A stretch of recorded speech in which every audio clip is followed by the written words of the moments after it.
Yeah. Yeah. I assumed that I could do it. Did she really grant it? But I would accept that.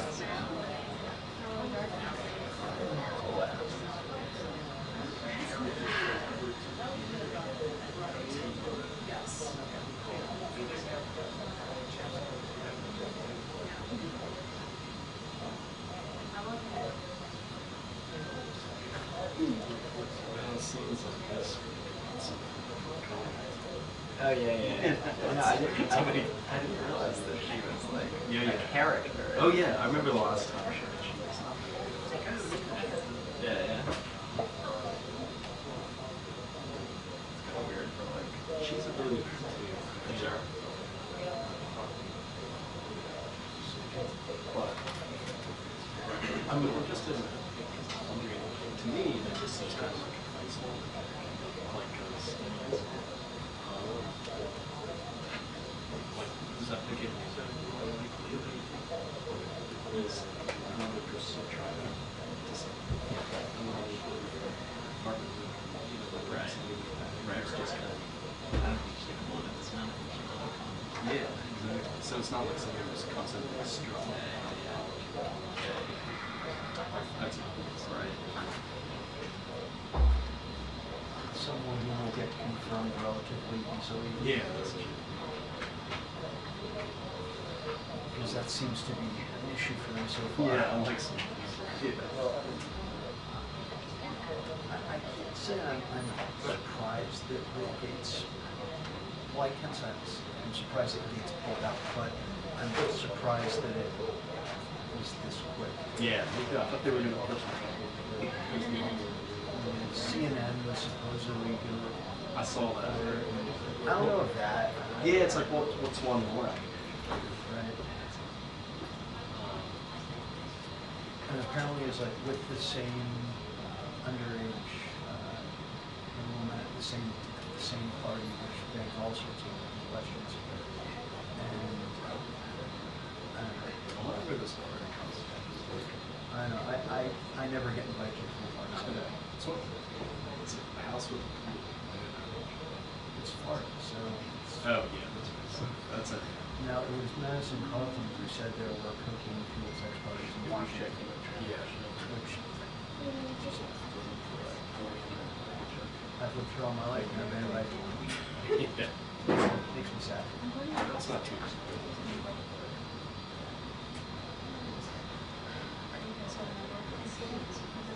We're going to Florida. So that's really fun. Yeah. My grandparents, my grandpa's doing the big parties. Thanksgiving Thursday and the party on Saturday. So, and then we're staying with my grandparents. My mom is so it's fun to do.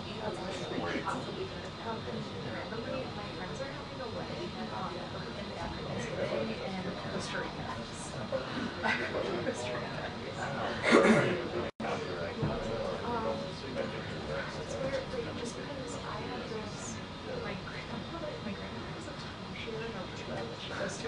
Every other Thanksgiving instead of doing Thanksgiving with the family. And this is one of those years of my mom's accompanying her there. So and then my sister's going to like her husband's family in Poland, so it's just a good time. But then also like no one is doing normal Thanksgiving with my family, so I was just like very happy for Costa Rica. Our other weddings will go in that early. Yeah, they have like Thursday, like the night of Thanksgiving. That's hilarious. Yeah, girls from Costa Rica, so it's not like a party, but like my other friend is from Indiana, so yeah. But Yeah. it'll be fun. Yeah, that's the thing. We've been It's summer thing, so it's fun, but yeah, it's work all day. that far away. Almost like Nice layover from Amanda. oh, nice. Yeah, yes. That was actually our March 27th that we canceled. I think it was laid over. So we haven't been back. Everything was our what we wanted to do. It's definitely, that's also something that's It's like a lot more high school.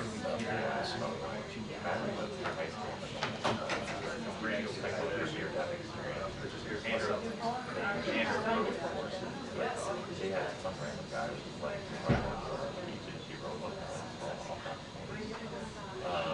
what's that? That's so because when I went there the first time, our hotel had like Oh, it's just so like a church next to it. They're just like, here, all those pairs. Yeah.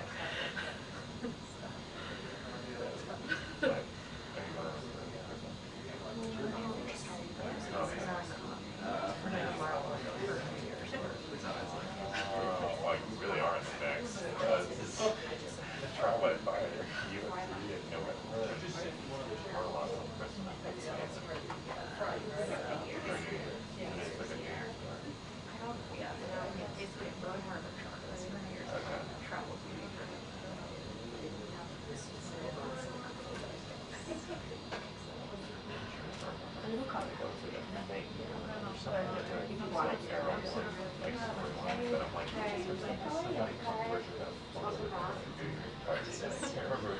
Smiling before. I don't remember what it was, but it's something in my brain somewhere with that. I mean, maybe That's it's silly. like they're hunting through that. Photos.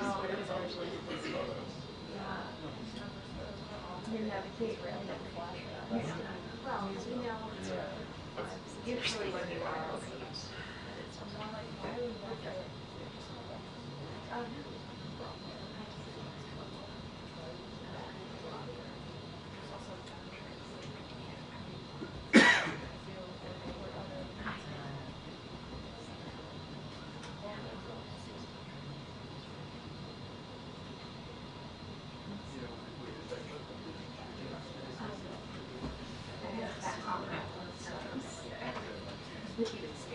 Oh, right. Not a grand. He was great. I mean, I don't know how he was 60. Yeah, he like the only we normally right. So, I mean, I think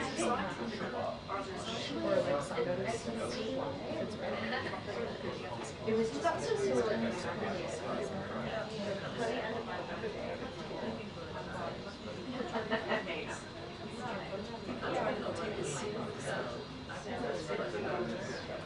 so unless Trump proves that McDonald's. Because I still think they might still work in Trump's administration, maybe not consult as high up as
Yeah. It's like a but it's I'm wanting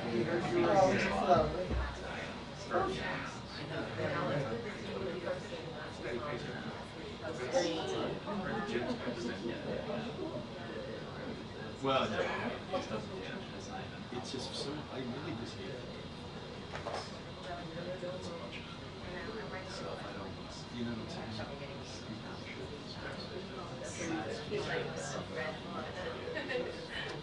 I knew this happened. Freshman session in Florida. Yes, Little business.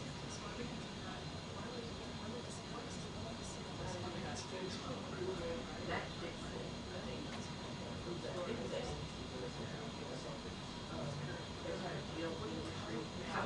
Florida. Matt Gaetz. Yeah. Right.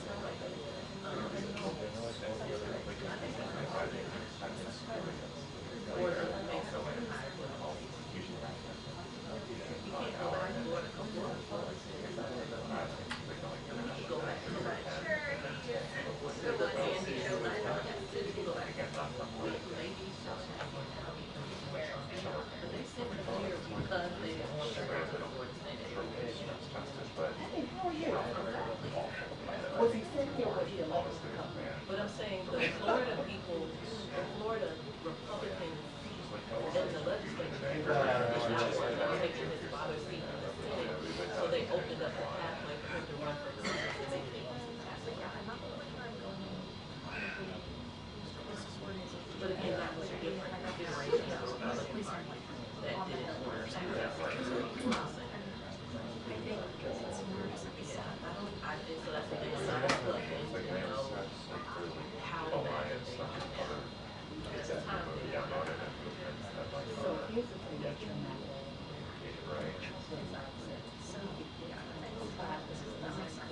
That's what we said.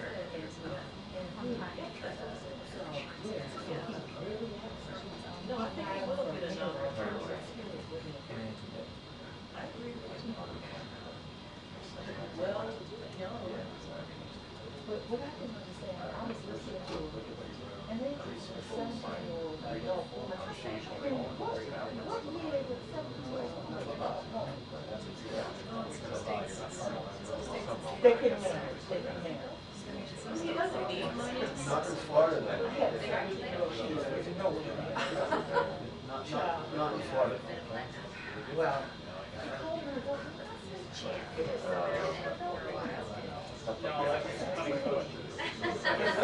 qualified. No, I'm not. But it's like usually people go somewhere, you know, so walk and say, but end up here.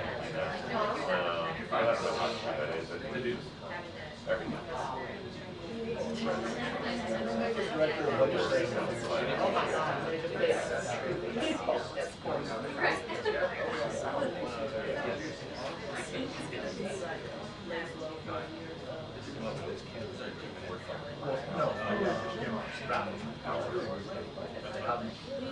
Maybe you'll figure out how to practice song.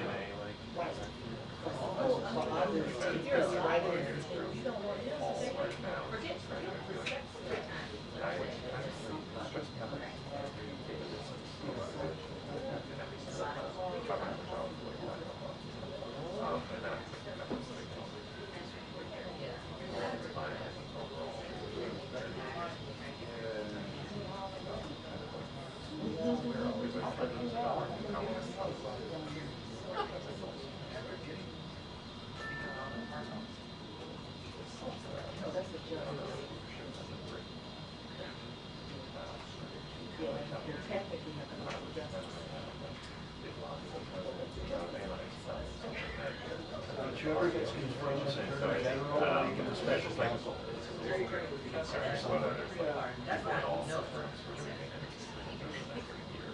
Law license. I can't. I got other stuff like that. Exactly, yeah. Yeah. Similar.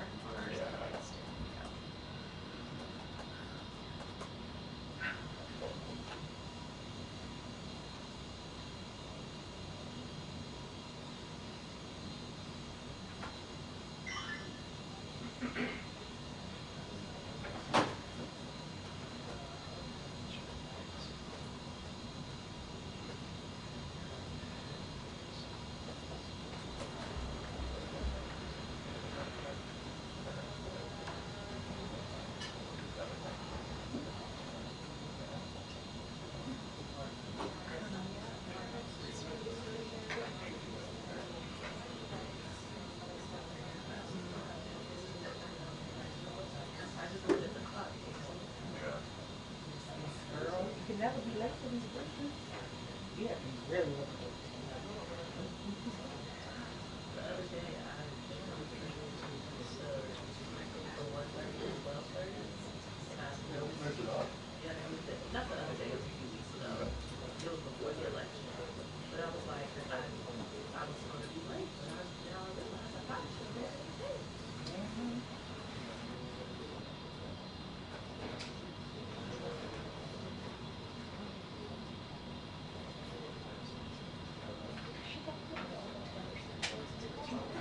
I know. It's like, no, I think most people are going to find that as well. I feel like like, I actually have a really good but I feel like it's just I have to remember this first. And the more I try to remember, the less I'll remember it. So yeah.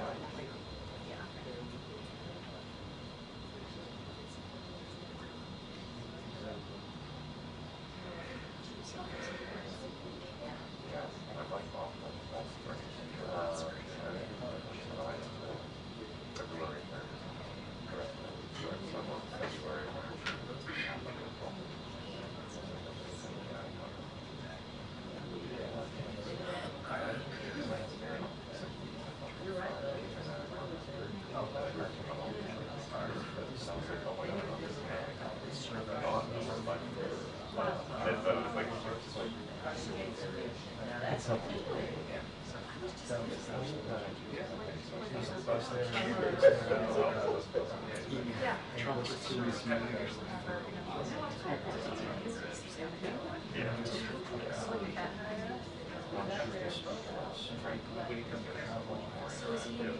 the last couple of weeks has been like a big switch in some ways and how much fun now it is, like even in another like 300 hours, you like how much fun activities where we're like Seems you got some time. it's no longer just like one parameter, you know, which is like the end of five. Yeah. Maggie said, oh, it's fishy because it's all for It's a tough thing about this, you have to do it all yeah. together.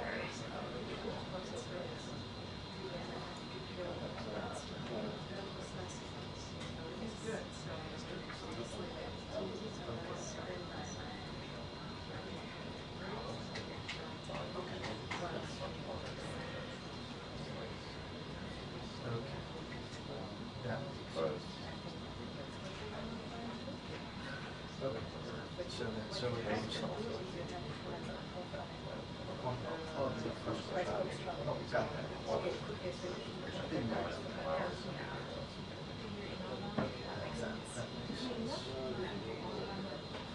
I can't.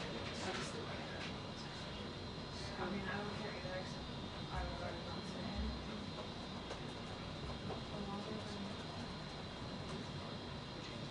Yes.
Get any travel? Angola or doing well. I just not delay briefings. Did you ever get a rental car, by the way? You are again? I mean, like, it's where'd you get a rental car? Did you fly to Palm Beach? I'm going down next week. Have you ever been? I go Wednesday. Yeah. I guess it's to be told, but I think.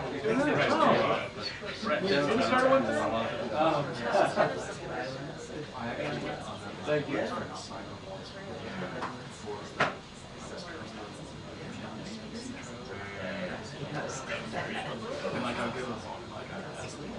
Oh, really?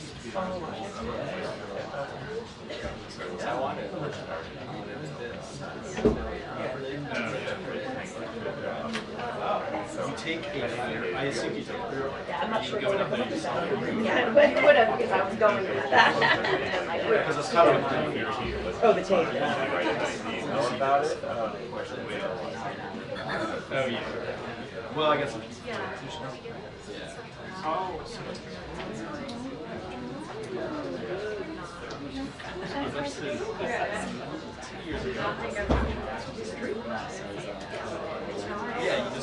know,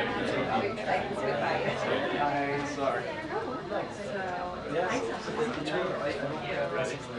It must make sense.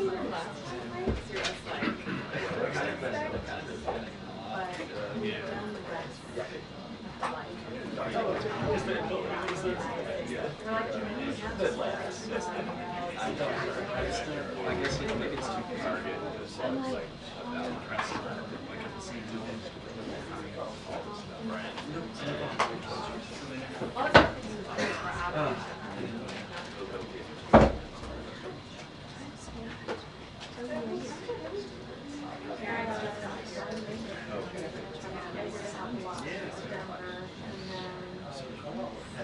Dan's okay. Yeah, I think it was. Sure, of course it's happened. Yeah, So he's walking around, we're both walking around in ways that are not our normal ways of walking. I was like, honey, yeah, sure you get an MRI over there? Like,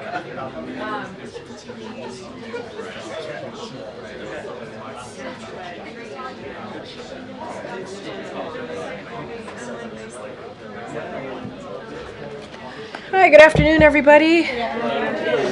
Oh, sorry. Fixing the podium or the lectern. I know.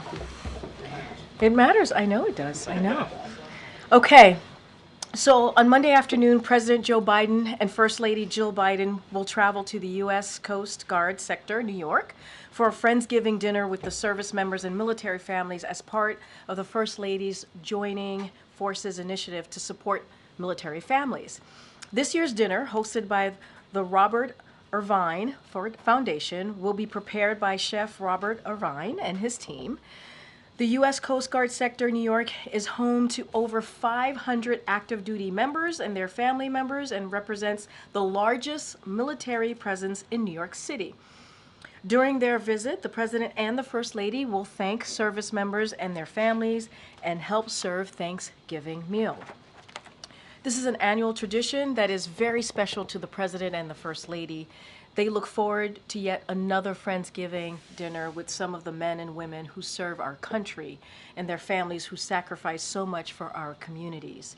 And on a related note, as Americans prepare for Thanksgiving, there's one more thing to be thankful for: much needed relief at the grocery store and the gas pump. For the second year in a row, the average cost of a Thanksgiving meal is falling, and many grocery chains are offering deals for the holiday. According to the American Farm Bureau, the average price of the typical Thanksgiving dinner fell 5%, with turkey prices down 6%. And as more Americans are getting ready to travel to see family members and loved ones, the price of gas has fallen to its lowest point in more than 3 years. Prices at the pump are down about 25 cents per gallon compared to this time last year, and below $3 per gallon in almost 30 states. There's more to do, and we're fighting to further lower costs and grow the middle class. President Biden will continue to use every tool available to help American families put food on the table and keep money in their pockets. And as you all know, the first week of December, the president will travel to Angola, where he will meet with President Lorenzo, recognize Angola's role as a regional leader, and underscore the true transformation of U.S.-Angola relationship. Together, the United States and Angola are working to address a full spectrum of pressing challenges, from narrowing the infrastructure gap in Africa and growing economic opportunities and sustainable development in the region, to expanding technologies and scientific cooperation, bolstering peace and security, strengthening food security, and among others. While there, he will also meet with African and private sector leaders and reaffirm U.S. partnership across a host of high priority issues, including security, health, and the economy. As you all know well, President Biden has made revitalizing our international alliances and partnerships a key priority, recognizing that today's challenges require global perspectives and collective responses. The visit reflects his promise to visit the continent during his term, which he made at the U.S.-Africa Leaders Summit, and we will have more to share in the days ahead. With that, Colleen, it's good to see you. I feel like it's been a while. Karine, can you talk about the decision to loosen restrictions on long-range weapons for Ukraine? So just a couple of things there that I do want to add is I want to be really clear. I'm not going to get into specifics about Ukraine's operation from the podium today. That is not something that we're going to do, and that's not something we normally do. But what I will say is something I'll just reflect on something that the National Security Advisor, Jake Sullivan, said earlier this week, which was the major escalation we're seeing is that Russia has gone to another country from another part of the world. North Korea brought in thousands of their troops to the front lines and have added them into this war. This is a significant change, and one that we warned the Russians about before they did it. We continue to talk to our allies and partners about this, and as it relates to any operations on the ground, this is something for the Ukrainians to speak to directly. Just staying on Ukraine for a second, with regard to escalation, is there concern that Putin changing Russia's nuclear rules is sort of suggesting that the president's initial instincts on allowing long-range missiles further into Russia could amount to a a dangerous escalation of the war? I mean, look, is this is right. Was he right? And just to kind of reiterate what the National Security Advisor said, right? And you've heard this from other members of the NSC team, which is the escalation at every turn, at every step, is coming from Russia. They're the ones who are escalating this. They're the ones who started this war. It is because of their aggression into a sovereign territory, Ukraine. And this war can end today. You hear say this over and over again. It can, if Russia would stop the war and stop what they're doing with their aggression. So this is an aggression from their side, and we've been very clear about that. You just heard me lay out a couple things that the National Security Advisor said just earlier this week. What they're doing, thousands of troops from another country that is now part of what Russia's doing with their aggression into Ukraine. So this is their aggression, not Ukraine's, not ours. Okay. Just to follow up here, for a long time, the White House argued that using these long-range tactical missiles into Russia to attack targets inside Russia would escalate the war, would really invite retaliation. So why now? Why change the policy now? I'm not going to get into specifics. I'm just not going to get into specific about Ukraine's operations. Not something that I'm going to do today.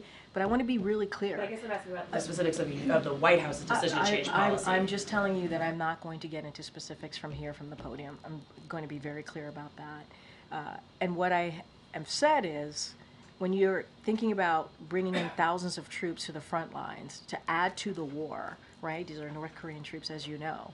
That is the aggression from Russia's part. That's their aggression. And we're going to continue to be there for Ukraine. This is a president that has led on making sure Ukraine has what it needs in the battlefield. He's the one that rallied countries, more than 50 countries, to make sure that Ukraine got what it needed. But when we're talking about aggression here, or we're talking about escalation, pardon me, more so escalation, this is Russia's the one who's been escalating every step of the way here.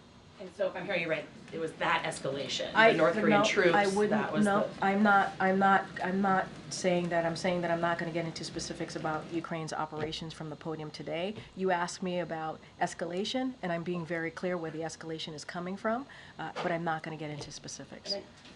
2 more months left to this administration. Are there new goals or definite goals that the president has in how to support Ukraine in these final 2 months? Realistically, what difference can he make in these last 2 months of his term? I mean, look, I think the president has made a whole lot of difference. Let's not forget, as before Russia invaded into Ukraine, the president was the one that warned about that happening. He was the one, and we were able to share that information with Ukraine. He's the one that made sure that NATO was stronger, the NATO alliance was strengthened. He led that effort. He was the one that helped rally more than 50 countries to get back to Ukraine. Let's not forget, and you all reported this, within days, we were hearing over and over again, within days, Kyiv would fall. We were hearing that over and over again. And today, because, yes, of this president and what he's been able to do, but also the bravery of the Ukrainians, they continue to fight. They continue to fight on. And so the president in September, as you all know, we've talked about this from the podium, talked about surging the security assistance. We made an announcement yesterday about the kind of the next assistance that we were providing, and we're going to continue to do that, surge that assistance, make sure that Ukrainians have what they need on the battlefield to push back against Russia's aggression. Go ahead, Nancy. Thanks. A couple questions about that aggression. Has the U.S. determined that Russia used a ballistic weapon last night in retaliation for the U.S. authorizing the use of ATACMS by the Ukrainian government? So a couple of things. So obviously we are aware of Russia's launch of an intermediate range ballistic missile against Ukraine. Ukraine has withstood countless attacks from Russia. We have seen that repeatedly over the past more than 2 years now. We briefed Ukraine and our close allies, partners in recent days to help them prepare. As the president announced earlier this year, the United States is providing Ukraine with hundreds of additional Patriot and AMRAAMS missiles to strengthen its air defense. Many of these air defense missiles have been delivered already as a consequence of that president's decisions to divert air defense exports to Ukraine, and deliveries of additional air defense missiles to Ukraine are ongoing.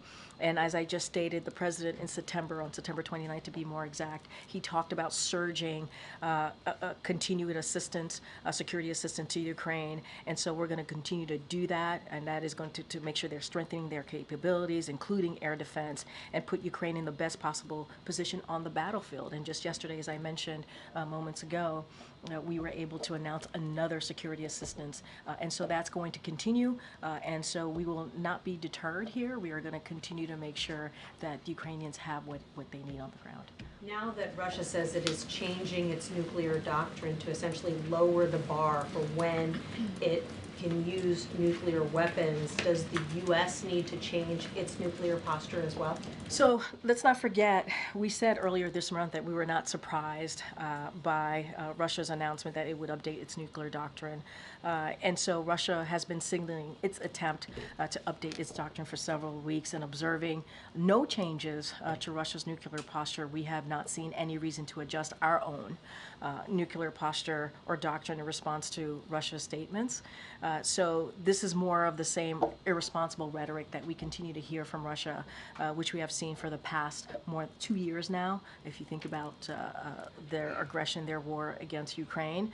And so, and I've talked about it a little bit moments ago about the use of DPRK soldiers in combat operations against Ukraine. It presents a significant escalation of its war. Again, they are the ones, they, meaning Russia, are the ones that are escalating this war. And so we are not going to be deterred here. We're going to continue, we're going to certainly continue to be there for the brave people of Ukraine. Have U.S. officials been able to determine what Russia is giving North Korea in exchange for North Korean soldiers fighting in this war? So I'm not going to certainly get into specifics on that. What I can say is what we have been very clear about is our determination to be very clear here about our continued support for certainly for the Ukrainian people as they continue to deal with this aggression, this escalation from Russia. And so we have said that we're certainly concerned about Russia's decisions. We see it as it being born out of desperation, what they're doing, and it's born out of desperation because they now are seeing high casualties, right? The Russians are, and so now what they're doing is they're turning to DPRK to supply them soldiers to continue their brutal war against Ukraine. And so, look, it's not going to deter us. They're the ones escalating. We're going to continue to provide support to the Ukrainians as they continue to push back against Russia's aggression. That is not going to stop us from doing that. Okay. Karine, does the White House have any reaction to Matt Gaetz withdrawing his name for consideration to be the next Attorney General? So what I'll say is, and we've been pretty steadfast on being consistent here, not going to comment on every personnel matter or all personnel matters here that the president-elect is deciding or is nominating people for at these respective agencies. We really, truly want to respect the transfer of power. We want it to be efficient. We want it to happen in a way that the American people deserve. And that's what we've been trying to do. We believe that is very much part of our democratic principle, and that's what you're seeing this president do and lead by example. More broadly, as we talk about the Department of Justice more broadly, look, the president has said when it comes to investigation, that department should be independent. There should be no partisanship. There should be no loyalty to one party or the other. The loyalty should be to the Constitution, and the loyalty should be to the rule of law. And that is something I believe and we believe the president has led also on that particular issue by example. And then on that topic, our understanding is that the Trump transition team hasn't signed the MOUs that are outstanding still. Is there any update that you can provide on your end, any progress there? Or is there concern now about how that may impede some of that transfer of power you're talking to? Yeah, and so, and look, as you know, President Biden met with the president-elect to show that transition of power and obviously offering any assistance needed to make sure that happens in a way that is peaceful, obviously, and efficient. And so that was one part of it. Our teams continue to stay in touch. As of now, to your point, the Trump-Vance transition team has not yet entered into the agreements with the White House and the General Service Administration. As you know, the Chief of Staff Jeff Zients here has reached out to the co-chairs and have consistently reiterated the wanting to work together in making sure that they have what they need. So we're going to continue to engage with the Trump transition team to ensure that we do have that efficient, effective transition of power. And in those conversations, we certainly are stressing that the White House and the administration stand ready to provide assistance and that access to services and information certainly outlined in the GSA and the White House Memorandum of Agreement, those MOUs. So those conversations continue, and we want this to go smoothly, and that's what we're trying to get to. And just finally, what is the White House view on Speaker Johnson saying that he will bar transgender women from using Capitol bathrooms as something that Congresswoman Nancy Mace has clearly raised in regards to Representative-elect Sarah McBride? So I would, when I think about that question, I think about what the Congresswoman-elect said, and who, as you know, the president has a close relationship with, and is very proud of her. And what she said is, I'm not here to fight about bathrooms. I'm here to fight for Delawareans and to bring down costs facing families. And we agree with her. We think that's incredibly important to focus on the American people. Obviously for her, it's the Delawareans who she represents. And so, again, the president is proud of her. I'm not going to add to that. Has he called her in recent I days don't over have, this? I don't have a controversy? conversation to speak to. As you know, they had a moment to speak on the night of the election. He was able to call her and congratulate her. I don't have anything else to add, but I think her words speak volumes. Okay. Thanks, Karine. U.S. prosecutors charged Indian billionaire Gautam Adani over his role in an alleged bribery scheme this week. Is the administration concerned that this will damage U.S.-India relations, especially given the recent case with a former Indian intelligence official being charged in an assassination plot aimed at a U.S. citizen? So obviously we're aware of these allegations, and I would have to refer you to the SEC and DOJ about the specifics of those allegations against the Adani Group. What I will say is on the U.S. and India relationship, we believe that it's extremely stands on an extremely strong foundation, anchored in ties between our people and cooperation across a full range of global issues. And so what we believe and we're confident about is that we'll continue to navigate this issue as we have with other issues that may have come up, as you just stated. And so the specifics of this is something that SEC and DOJ can speak to directly. But again, we believe that we are, this relationship between India and the U.S. has been built on a strong foundation. I wanted to ask you also about the ICC's issuing arrest warrants for several top officials, including Netanyahu, over Israel's conduct in this war. I know that the U.S. rejected this decision. Does the administration see this ruling as a threat to Israel's ability to defend itself? And also Republican Senator Lindsey Graham is calling for the Senate to sanction the ICC after this decision. Is that a measure that the White House would support? Yeah, so a couple things. Let me just say, because this is the first time I've had an opportunity to speak to this at the podium, so let me just say more broadly that we fundamentally reject the court's decision to issue arrest warrants for senior Israel officials. We remain deeply concerned by the prosecutor's rush to seek arrest warrants and the troubling process errors that led to this decision. The United States has been clear that the ICC does not have jurisdiction over this matter. You've heard us say this before. Whatever this prosecutor might imply, there is no evidence, none, between Israel and Hamas. There's just none. In coordination with partners, including Israel, we are discussing certainly those next steps, what that's going to look like. And to your question about sanctions, that's basically kind of just answered it in that last part of what I said. We're in consultation with our partners and also, which include Israel, about our next steps. We fundamentally reject that the ICC has jurisdiction over this situation. And so that's something that we've been pretty clear about, and we'll continue to do so. Okay, MJ. At this point, with 2 months left in the administration, does the White House see a real value in President Biden directly engaging with members of the press? Oh, absolutely. Yes.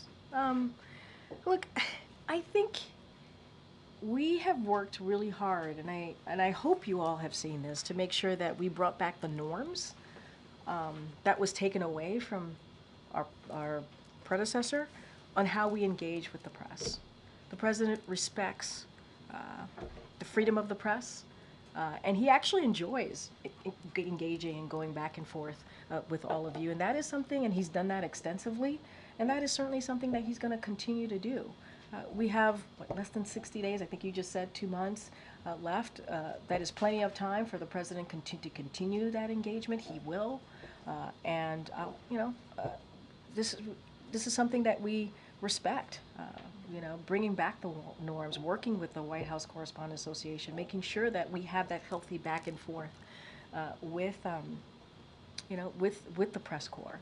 And so we believe it is important when the president engages with the press. He's done, I believe, more than 50 interviews just this year alone. He's taken hundreds of questions in his back and forth with all of you, and that's going to continue. If all of that is true, why on a 6-day foreign trip where the president obviously had a robust American press corps traveling with him, did he not have a single engagement, whether it is a press conference or maybe just speaking on the tarmac or really anywhere where he took questions from the press. I mean, as you all just stated and wrote about, the G20 and APEC was his last opportunity to deal with some of these world leaders that he has built a close relationship with. Has some of them he's known certainly more than his almost 4 years in this office, and so he truly wanted to spend time engaging and listening, having that one-on-one engagement that the president believes in and trusts in. And so he wanted to spend time doing that. And so that's what you saw the president do. And I get it. I get that you all want to hear from the president. I get that. I understand that. And I'm not saying that you won't. You will. He will certainly continue to engage with all of you. And it is. When I say it's something that he actually enjoys doing, it is. He enjoys having the back and forth with all of you. And that's going to continue. Just to be clear, you mean the explanation is that he, on this trip, was extra busy meeting with world leaders because this is one of his, last big what I'm saying is, as you know, this was one of his last opportunities to speak to many of these leaders. There were 20 leaders at the G20, more than 21, or about 21 leaders at APEC.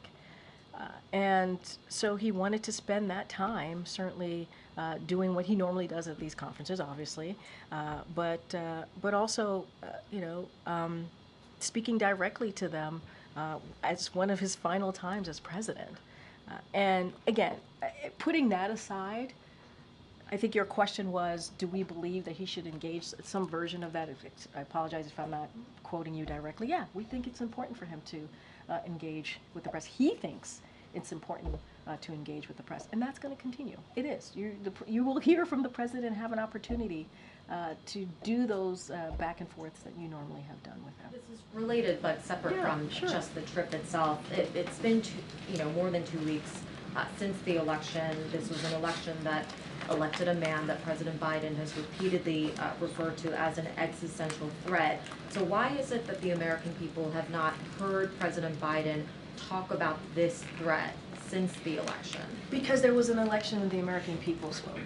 The will of the American people were very clear, right? And so the president is now in a situation where we have to deal with a peaceful transfer of power. We have to respect the will of the American people. And that's what you have been seeing from this president, trying to lead by example to make sure that that happens. And that's what the American people deserve. That's what the president deserved. And that's what I think he was very clear about in Rose Garden when he delivered his remarks 2 days after the election. And he said, he was very honest. He said, these, and again, I'm not quoting him exactly, but these were not the results that we had wanted, right? And that's just being honest. They weren't. But we are now in a position where he believes he has to lead by example and show what a peaceful transfer of power looks like. And so that's what you're seeing from this president. And, to the points that you made, I've been asked about existential threat. I've been asked about threat to our democracy. The president is always going to be honest with the American people. He feels like he is obligated. What he said still stands. But we are now in a different place. We are. The American people spoke. They deserve a peaceful transfer of power. That's what this president wants to do. Does he have a message for people on what they should do about this existential threat? Assuming that he still believes Donald Trump is an existential threat. Look, his thoughts and what he said, his thinking on that has not changed. It has not. And I think he was very clear about what he believes should have been done or how we should move forward. He was very clear during those moments that he spoke about it. Right now, he wants to lead by example and talk and show the American people what it looks like to have an efficient, effective transfer of power. And he believes that is what the American people deserve. And I'm just going to leave it there for now. Okay, Joey. Yeah, thanks, Karine. President-elect Trump this week confirmed he intends to declare a national emergency and use U.S. military to pursue mass deportations of undocumented immigrants. Does the president believe this is an appropriate use of the military? So look, I'm not going to go into what the state attorney general, or state elected leaders might do in the future as a response to this next administration's policy, how they're going to move forward. I'm not going to do that. What I can speak to is our administration is focused on arresting dangerous criminals and threats to public safety. We do not believe in separating families. And what I can speak to is what we have been able to do and how that has worked out, right? In our remaining time, we're going to continue to fight to secure our border. Since the administration took strong actions back in June, encounters have dropped by more than 55% and are lower than they were 4 years ago. So what we're going to do is we're going to continue to enforce our laws, remove individuals who do not have a legal basis to be here, to remain in the U.S., and we're going to do that while making sure we're treating people with dignity that they deserve. With that said, I mean, does the president, though, have concerns about using the military to carry out, Trump's talked about these mass deportations. I heard your question. You're just repeating the question that you true, just I asked do. me. I hear that. I know, I hear you. I appreciate the effort. I don't want to get into what attorney generals or other elected officials might do in the future. What I'm going to stick to is what we're doing right now. And what we are going to continue to do in the next less than 60 days in this administration. Go ahead, Karen. Yesterday, the president met with North Carolina Governor Roy Cooper to talk about the ongoing disaster recovery down there, and state and local officials were there as well. The administration this week, the president has asked Congress for about $100 billion for disaster relief, emergency disaster relief. How does the White House want to see that get done? Do you want to see that done quickly as a standalone bill, or later as tied up with the government funding that's likely expected later in December? So what we want is Congress to act, we're going to continue to urge Congress to act quickly to pass a supplemental funding package to assist communities obviously impacted recent hurricanes and other disasters. And what we have seen and what we know when we've seen these types of previous natural disasters in the past, we've seen Congress come together in a bipartisan way to get that done, to help out communities in crisis. And so that's what we want to see. That's what we look forward to working with our congressional partners and delivering that for American people, for the folks, again, who are in crisis, who need that additional funding. And so obviously you saw the letter from OMB, and so certainly they can go into more details and specifics of the breakdown of our ask, but that's how we want to see it moving forward. Would you say this is the top legislative priority right now for the president in this lame duck session? So I think right after the election, I talked about 4 or 5 legislative priorities. Obviously, this was one of them. Getting our judicial, we think our very qualified judicial nominees through is a priority. The NDAA is a priority as well. So we have a couple of key priorities that we want to work with our congressional partners on getting through, and this is certainly one of them.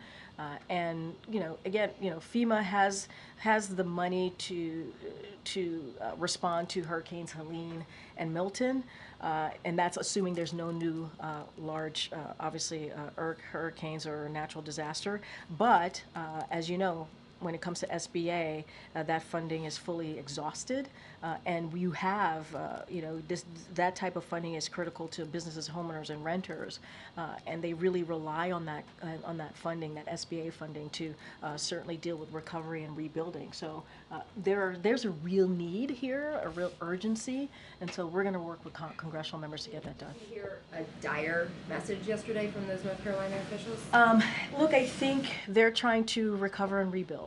And I think that they were devastated by the hurricane, as we all know. I think some of you were able to come with us on that trip, whether if it was us or with the vice president, and you saw what they have to deal with here. Devastated by the hurricane. So I don't want to speak for North Carolina, but certainly there is an urgency. I would refer you to obviously the North Carolina Governor Cooper, on this particular question, but we saw how devastated they were from this hurricane, and it is important. It is important. It doesn't matter if you're from this president. It doesn't matter if you're a red state, blue state, rural. If you're part of a rural America, urban America, all American people deserve to have the assistance that they need especially when a crisis like this occurs. Thank you. Can you detail how the White House is thinking about clemency in these last 2 months? Is there a process for how those pardon decisions are going to be made, and is the president expecting to make any sort of statement with the pardons he does in the next 2 months? So look, the president has certainly been committed to reforming the criminal justice system, and has done that through clemency, authority in a manner that provides second chances, ensures equal justice under the law, and strengthens public safety. And so he's going to continue to elevate clemency petitions in a thoughtful and deliberate manner. I'm not going to get into specifics here on that process, but he's going to do this in a way that he believes is the right way to move forward. But I just don't have anything about the process and getting into the nitty-gritty of this. But I think you've seen how the president has treated this over the last almost 4 years. Okay. I have a question about Venezuela, but first on Brazil, the federal police have just indicted former President Jair Bolsonaro for an attempt coup d'etat after he lost the elections in 2022. Yeah. Does the U.S. do you have a reaction from this? And did the president discuss this when he met with President Lula da Silva? So I have not spoken to our teams about this, so I would have to connect with them. I don't have a response. I want to make sure I give you the right response. I don't have a response. And also we can talk about this after the briefing. What's your next question? Venezuela, the U.S. recently called for the first time President-elect, the opposition leader Edmundo González, and I was curious a little bit about the timing, if it has something to do with the inauguration in Venezuela, is January 10th. What message is the U.S. trying to send with this? So I will say since July, it has been clear to us, the United States, to democratic nations around the world, and to independent international organizations that observed the July 28th elections that opposition candidate Edmundo Urrutia won the most votes. And we said this repeatedly. You've heard me say it a couple times at the podium, and so we've been pretty consistent about that. Winning the most votes makes him the president-elect, and so that's what we believe. It does not change our position at all. We, the United States, currently recognize the democratically elected 2015 National Assembly as the legitimate government of Venezuela, and so we do not intend to change that posture during this administration. And again, the people spoke. But even though it doesn't change the position of the United States, it has been 4 months since the July elections, so why now? What did you see that made you make this decision, or why it's happening? Look, it should be up to the people, and it was, and that's what we saw on July 28th. And we were very clear about that. We were clear about that. And so, and again, when you win the most votes, that means, in this instance, obviously, that makes him the president-elect. But we've also been very, I think, very consistent on saying what we saw on July 28th, and that the American people, that the people in Venezuela spoke. Again, Michael. That's Karine. Just quickly following up on MJ's questions. Yeah. Have you Which one? There were a few of them. Have you spoken to your named successor? And if so, what advice do you have for her? Oh, I didn't know that was where you're going. Following up, I didn't think it was that follow-up. Look, I'm not going to speak to every personnel pick, specific personnel pick. I'm going to reiterate a little bit of what I just shared with MJ, which is that, over the past 4 years, we have done the best, I think, to stick to expected norms of the office. We've had over 500 briefings from this podium with gaggles also on Air Force One and abroad. And, we hope that they will continue to answer the questions of the American people. That's what we hope. And I will just add that, I have not spoken to my successor. What I will say is that I certainly wish her luck. And this was a great job. And it is an honor to speak on behalf of the President of the United States. It is a privilege, and it is something that I am very proud to have done for almost 4 years. So I'll leave it there. Go ahead, April. I have 2 questions. Want to follow up on the person who's going to take your place. Oh, goodness. When Donald Trump was president the first time, there was a period of time where we had no press briefings. In the space that you're in this moment, and have been in for a while, Do you believe it's significant in this moment in time for the American public to hear from the spokesperson on a daily basis? Or do you believe that the president can do it himself? Look, I'm not going to speak how any administration decides to do the business of the American people, how to decide to communicate with the American people. What I can speak to is what we've tried to do, which is bring back the norms of how this all works, how we communicate with the press. And we've tried to do this in a very respectful way. I've mentioned we've done more than 500 briefings proudly. Some have been tough. Some have been tougher than most, if you will. But it is a privilege to stand at this lectern. It is behind this lectern at this podium. It is a privilege. It is a privilege to speak for this president. It is a privilege to actually talk about what we're doing to you and to the American people. I can't speak to what any administration is going to do. I'm not going to look into the future. What I can say is what we have been committed to, the freedom of the press, respecting the press, having tough back and forths, but this is what democracy is all about. And lastly, on Africa. Yep. The last Republican president to travel to Africa was George W. Bush. And since Bill Clinton, except for Donald Trump, every president has traveled there. Is there a concern that with all of this, these last 4 years, having the vice president, your secretaries, and now the president go to Africa to highlight the importance of the continent on so many levels, is there a concern that you will lose ground in the next couple of years? Because Donald Trump didn't go last time, and he said some very harsh words about sub-Saharan Africa before. Again, I have no idea what the next administration is going to do. Really, I mean, I don't know what they're going to execute. I don't know what they're going to do. What I can say is the president's going to Africa because he made a commitment. You saw his commitment to the continent when he had the leaders of the African leaders here about almost 3 years ago now, I believe. Maybe a little bit longer. And he did that because we believe there are shared interests between the continent, the countries obviously, and the U.S., and wanted to continue to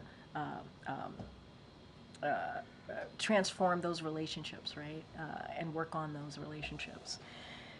And so that's what you're going to see from this president the first week of December when he goes to Angola. I will add that this president believes in respecting people. Again, doesn't matter where you come from. Doesn't matter if you voted for him or not.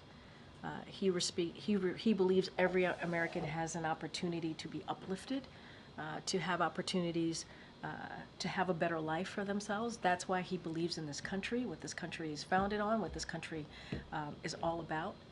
Getting opportunities, being able to to live that American dream, whatever that is, however that is defined for you. And so that is something that this president will always respect, not just as president, but moving forward. Obviously, he did that as vice president, senator. And so that's what I can speak to. And that's what he's going to continue to do. And there's a lot of things that we're going to cover in Angola, right? Whether it's infrastructure, growing economic opportunities, expanding technology. There's a lot to talk about, a lot of shared interest. And so we'll have more to share certainly on his trip to Africa. Okay, Jenny. Firstly, on MJ's question slash comment, I was on the South America trip, and I just wanted to know if your explanation was that he was engaging with leaders. There was quite a bit of downtime, and of course, opportunities on the tarmac, which he has used before the election. So I don't know that really explains why he didn't. I appreciate that you don't appreciate my explanation. But what I'm saying to you is that the president is looking forward to engaging with you all in less than 60 days. He's done it extensively. It's not going to stop, and he will do that. He will continue to engage with all of you and take your questions. He's done, I believe, more than 600 back and forths with you all this year alone, done more than 50 interviews. That's not going to stop. It's not. He's going to engage, and I'll just leave it there. What actual topic, sorry. Oh, does actual he- topic? Well, this one was, I just had to like. What does that mean? I just had to get this one comment. Does the administration have a prevailing theory on how the undersea cables in the Baltic Sea were damaged, and do you think that China may have been responsible? I'm just not going to get into any type of theories from here. I will let the NSC team respond to that directly. I'm just not going to get into speculation from here. Okay, Nadia. Thank you, Karine. On the statement you just mentioned about the ICC issuing an arrest warrant against Mr. Netanyahu and the defense minister, you said that you found the process has troubling errors. What errors do you think it has? And second, sorry, you talked about the partners. You want to discuss with partners the next step on the ICC decision. Few of your closest allies, France, Italy, Netherlands, and Canada so far, said they are abiding by the court decision and they can arrest Netanyahu if he steps on their soil. So did they have a different interpretation of international law than you? So a couple of things. You asked me a couple of things. So the first thing that I will say is that obviously we reject, and we certainly have different opinions on that, and we're going to let other countries speak for themselves. We're speaking for ourselves, and so we're not going to be executing any arrest warrants. That is not something that we're going to do from here. And I do have some examples on when you ask me about the process and why we think it's essentially a flawed process. And so in contrast to how he has treated, this is the prosecutor, how he has treated others, including Nicolas Maduro and his associates. The prosecutor failed to provide Israel with a meaningful opportunity to engage constructively and to properly consider its domestic processes. This calls into question the credibility of the prosecutor's investigation and the decision today. But we've been very clear, not just today, that we do not believe that the ICC has the jurisdiction here. And so over this matter. And so we've been very clear about that. And that stance has not changed. But I just laid out an example of why we think what process the ICC did not follow. And second, on 19 Democratic U.S. senators voted to block sending offensive weapons to Israel. And Senator Bernie Sanders said basically that we cannot criticize human rights violation while the U.S. itself is violating its own laws. So where is he wrong on that? So look, we strongly oppose this resolution, and we have made our position clear to interested senators. We've been very clear about that. We've been also very clear about this. We are very committed to Israel's security. That has been ironclad, and we believe that these resolutions are counterproductive. As we are working to secure a ceasefire in Lebanon and ceasefire and hostage deal in Gaza. And so we have strong reason to believe that terrorist groups like Hamas and Hezbollah want to see Israel in a position of weakness, and we don't want to see that happen. And so, look, we appreciate that the concerns that the senators raised, obviously. We respect their position.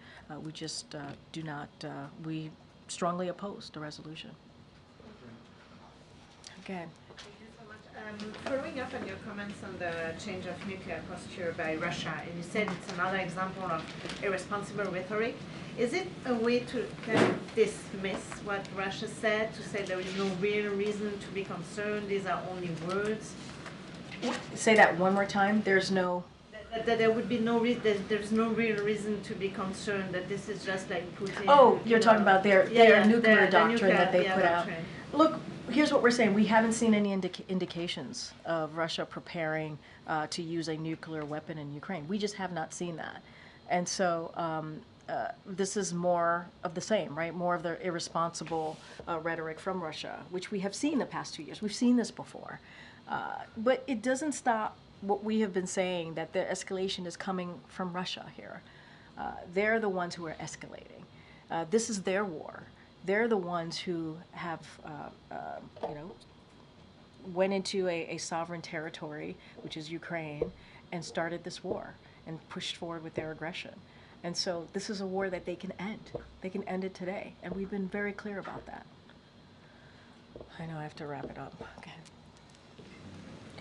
I wanted to follow up on the Trump transition team not signing the MOUs. Have they provided any reasoning as to why They can speak for themselves. I'm not going to speak for the Trump transition. Are you concerned about the implications of the delay of the transition? I'm not going to get into. I'm not going to speculate from here. We are continuing to have our discussion with the Trump transition team. I'm just not going to speculate. All right, go ahead. Good afternoon. Two topics, one on immigration, one on unions. Immigration. New York Post is reporting that ICE is quietly loosening some of the restrictions on how migrants would have to follow the asylum procedure. Basically, they wouldn't have to do the physical check-ins with Customs Border Protection. The former head of Customs and Border Protection is calling it obstructionist transition. Is there any effort by the current administration to kind of curb any of the immigration overhauls that Trump is likely to go for? I don't have any policies, new policies to speak to at this time. I just don't have anything. As far as we know? I don't. I would refer you to DHS for any specifics on that particular question. But if you're asking us if we are doing any policy changes, I don't have anything to announce. I laid out for one of your colleagues what we have been doing, especially since we moved forward with our executive actions since in June, and what we have seen. Encounters have dropped more than 55%, and they're lower than they were even 4 years ago. And so that is what we're going to continue to do. We're going to continue to force our laws. That's going to be our focus. But I'm not going to speculate on, again, what the next administration is going to do or not do. Anything specific about loosening of what's happening at the border, I would have to refer you to the Department of Homeland Security. My second question was just on unions. The president has talked so much about being the most pro-union president ever. This week, the DNC staff union put out a pretty scathing note saying that so many DNC staffers have gotten laid off, no severance, they were shocked. I'm just curious, from an optics perspective, the vice president left town to go to Hawaii on vacation. Does the president think that's appropriate when so many DNC staffers are literally wondering what they're going to do for work? All right, let's not twist this in so many knots here. First of all, to your first part of your question, it's not the president who called himself the most pro-union president. It's other unions that have called him that, and he is proud to be called the most pro-union president ever. That is something that he was given to him, and he is proud to own that. And it's not because it's a frivolous statement. It is because he has shown, he's not just spoken, but taken action, and has had the back of union members and union workers throughout his presidency. As it relates to the DNC, I would have to refer you to the DNC.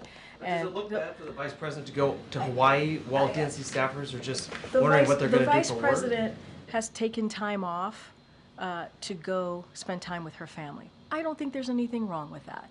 I think she deserves some time to be with her family and to have some downtime. She has worked very hard over the last 4 years, and her taking a couple of days to be with her family, good for her. Good for her. Thanks, everybody. Thank you. Thanks, everyone.